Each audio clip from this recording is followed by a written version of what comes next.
Magandang araw mga kababayan.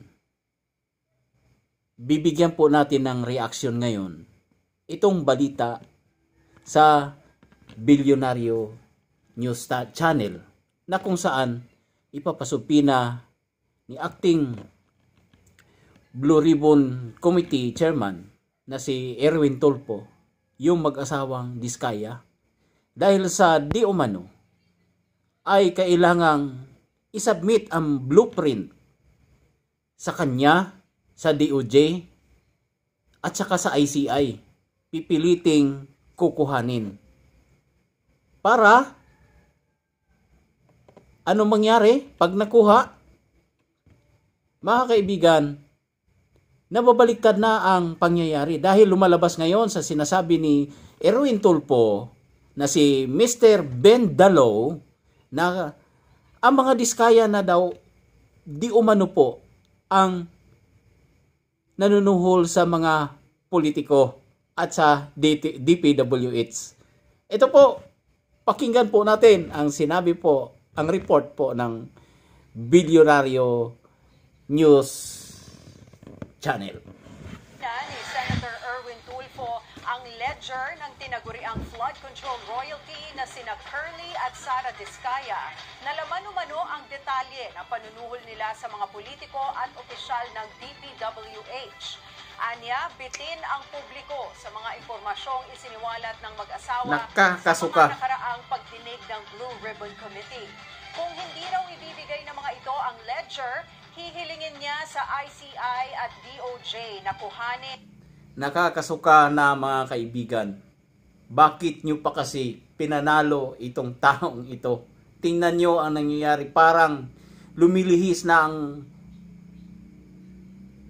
ang investigasyon doon sa flood control project. Parang nagbubumirang na sa mga Diskaya at ngayon ang mga Diskaya na yata ang hinahabol at ang mga politikong kaalyado nila na nasa likod nito ay parang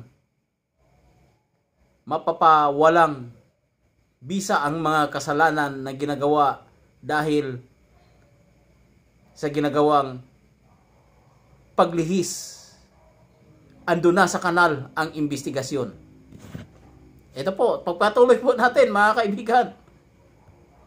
Ang dokumento, dapat anyang mapasa kamay ito ng alinmang nagsisiyasat sa anomalya kahit pa hindi makapasok sa Witness Protection Program ang Diskaya couple. Si Tulfo ang ngayoy Acting Senate Blue Ribbon Committee Chair at sa Nobyembre nakatakda ang pagbabalik ni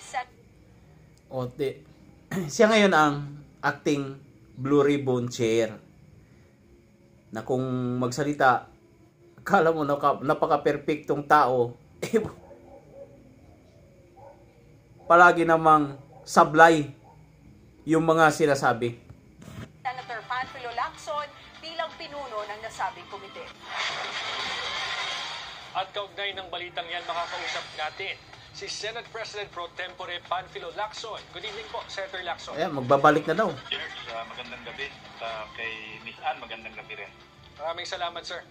Your comeback is being anticipated by many. Gusto po namin sanang marinig mismo sa inyo yung confirmation kung talaga bang kayo ay magbabalik na as Senate Blue Ribbon Committee Chair. Kaya lang... Ito sa pagkakaalam ko po mga kaibigan. Itong si Senador Panfilo Lacson. Alam ko, maprinsipyo ito eh. Sa totoo lang.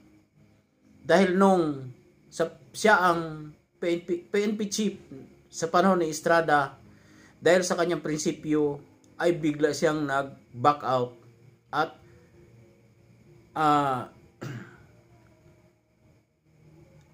umalis na sa pagsuporta kay Joseph Estrada na dating Pangulo noon, mga kaibigan. Ngayon, siguro, dahil hindi niya kaya at nakukonsensya siya sa pinaggagawa ng mga kaalyado niya ay biglang nagbitiw bilang Blue Ribbon Chairman si Senador Ping Lacson. Ngayon, baka tingnan natin. Kasi ang ganda na ng investigasyon eh. Papunta na sana sa malalaking isda. Kaya nga lang, siyempre, nakudita ang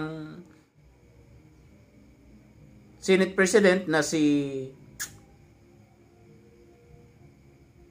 Chis Escudero ay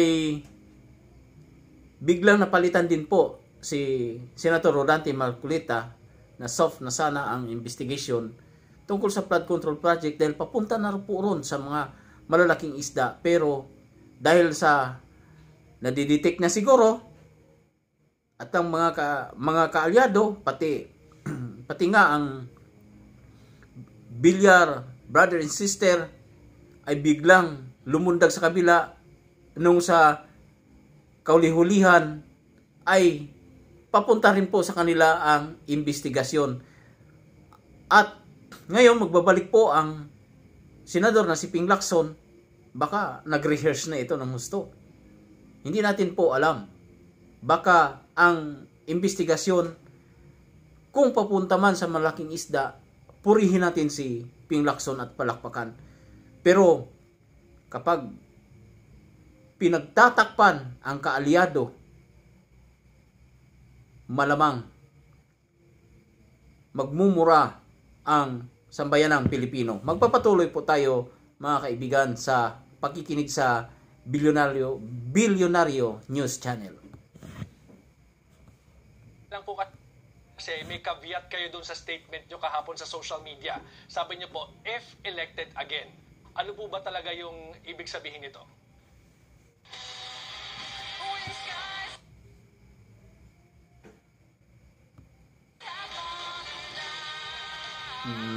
Nagkaroon po ng patalastas. Tama yun, kasi resigned ako as chairman ng Blue Ribbon Committee. At ang resumption ng session namin ay November 10. So, kailangan magkaroon ng election uli ng chairman ng committee. At kung walang formal election o pagtatalaga, ay hindi ako yung chairman. Ibig sabihin po, isasalang pa sa plenaryo kung kayo ay kanilang pipiliin ulit at magbabalik sa Blue Ribbon. Is that the case? Tama yun. Yun ang tamang proseso. Okay. Pero dapat po ito, Senator Ping, abogado talaga ang uupo sa Blue Ribbon Committee. Kagaya ni Senator Pia Cayetano. Di umano yung Senate Presidency ni SP Soto. Pero nabanggit po ni SP na so be it. Ano po yung masasabi nyo rito? Yes, nag-usap kami tungkol dyan kasi nga yung aking pag-resign, naramdaman ko yung, kasi kami bilang mga chairpersons ng mga komite, siyempre we serve at the pleasure of our peers kasi elected kami sa plenaryo. Na kung sa ramdam mo, nawawalan ng tiwala o kumpiyansa yung mga kasamahan mo, mas mainam na yung umalis ka na lang, mag-step down kasi hindi naman tayo ganun kaside ang kagustuhan na maging chairman ng komite. Ang katunayan, kami pinipili lamang na aming mga kasamahan, lalo na sa mayorya. Okay, so may feelers talaga doon, Senator Ping, na aalis sila sa mayorya kapag nagpatuloy kayo sa inyong liderato sa Blue Ribbon? Yes, may mga pahayag na gano'n na natignaman natin mismo sa media statements, sa mga press statements ng aking mga kasamahan. So yun ang aking sinalang-alang kasi in the first place, kung mawawala sa mayorya ang aming grupo at maaalis bilang Senate President si Senate President Soto, anong Blue Ribbon Committee pag-uusapan namin? Siyempre, lilipat yun doon sa bagong mayorya. Okay. So it doesn't make sense. So mas mainam na yung sinabi ko rin ito kay Senate President Soto, bayaan niya na lang umalis kaysa doon sa mawala altogether kasi pag nawala yung Senate President, it follows na magkakaroon ng reorganization ang lahat ng komite. Kumbaga po mas dapat nga talaga palitan si Wambol, School Bukol. Kasi walang patutunguhan ang investigasyon kapag andyan si Wambol, School Bukol. Kasi mga kaibigan, siya ang magdidireksyon nito dahil siya ay kadikit ni Martin Romualdez at ni Bongbong Marcos, mga kaibigan. Kaya lahat ng paraan, lahat ng mga diskarte gagawin ito ni Tito Soto para malihis at malamang mapunta na naman sa mga Duterte ang sisi nito sa flood control project, mga kaibigan. malaki yung mawawala sa mayorya ngayon if you will continue and something else will happen sa liderato ni SP Soto. Yeah, ang bottom line, what Blue Ribbon Committee are we talking about? Kung halimbawa hindi naman siya Senate President at nalipat yung mayorya, wala naman tayo usapang Blue Ribbon. So, mas mainam na yung Blue Ribbon na lang yung mawala at least sa akin, at ito naman ay pwede namang i-take over ng aming mga kasamahan din sa mayorya. Kaya ganun na nangyari. Ngayon po pinag-uusapan practical lamang. Sabi ko nga, practical. Mga kaibigan, marami pong pinagpipilian ngayon na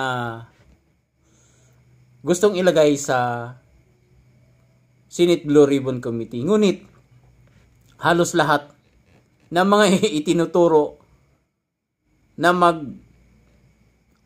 na mamuno sa Senate Blue Ribbon Committee ay wala pong tumanggap.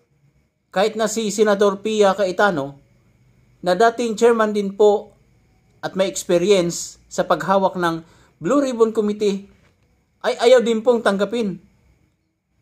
Dahil matindi po ngayon ang pressure kapag ka ikaw ang hahawak ng nasabing posisyon, mga kaibigan.